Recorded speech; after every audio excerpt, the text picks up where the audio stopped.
नमस्कार। नमस्कार। आज हम इतिहास के एक ऐसे पन्ने को पलट रहे हैं जिसने हिंदुस्तान की कहानी हमेशा के लिए बदल दी। नमस्कार।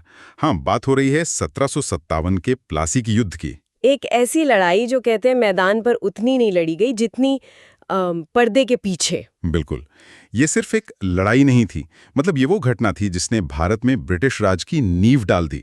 और इसकी जड़ें थी एक गुप्त समझौते में, किसी फौजी ताकत में नहीं।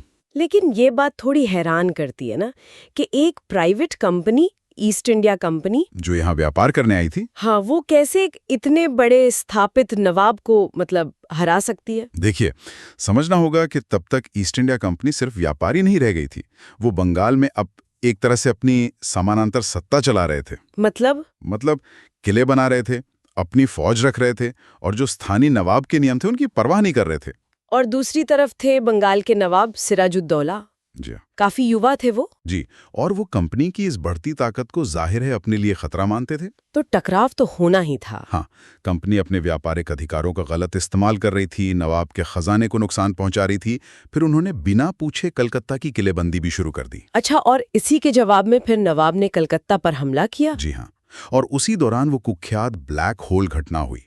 कहा जाता है कि कई अंग्रेज कैदियों को एक छोटी सी कोठरी में बंद कर दिया गया था, जहां दम घुटने से कई लोगों की मौत हो गई। और अंग्रेजों के लिए ये एक बड़ा मुद्दा बन गया। बिल्कुल, एक भावनात्मक मुद्दा, बदला लेने का कारण।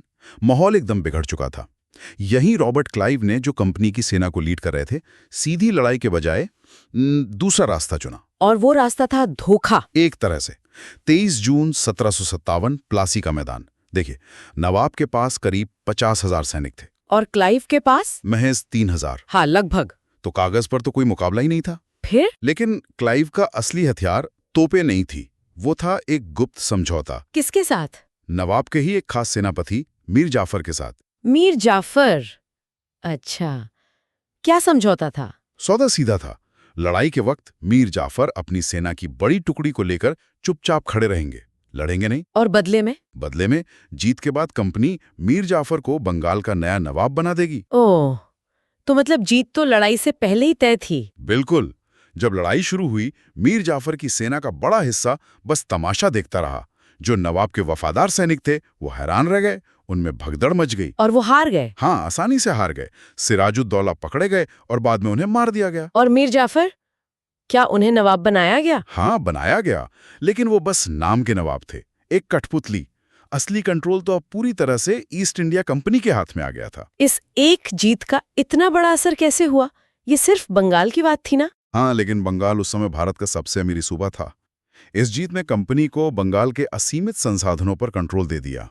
पैसा, व्यापार, टैक्स, सब कुछ। और इसी पैसे का इस्तेमाल करके कंपनी ने अपनी सेना और बढ़ाई और धीरे धीरे बाकी भारत पर भी कब्जा करना शुरू कर दिया। यहीं से वो धन की निकासी या ड्रेन ऑफ वेल्थ वाला सिद्धांत आता है। जी हाँ, बंगाल से जो बेशुमार दौलत मिली, कंपनी उसे वापस भारत में लगाने के बजाय सीधे ब्रिटेन भेजने लगी।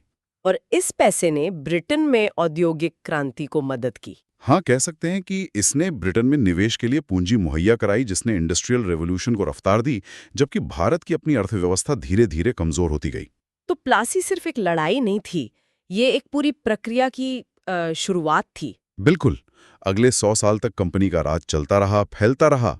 फिर 1857 का गदर हुआ। हाँ, सिपाही विद्रोह। उसके बाद ब्रिटिश सरकार ने सीधे कमान अपने हाथ में ले ली।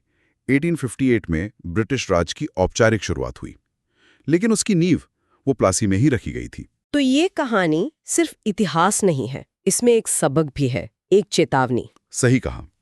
ये दिखाती है कि जब व्यापारिक ताकत और राजनीतिक सत्ता के बीच की लकीर धुंधली हो जाती है, जब कॉरपोरेट हित देश के हितों पर हावी होने लगते हैं, तो उसके परिणाम कितने खतरनाक और दूर तक जाने वाले हो सकते हैं। ईस्ट इंडिया कंपनी की कहानी शायद इसका सबसे बड़ा और सोबरिंग उदाहरण है।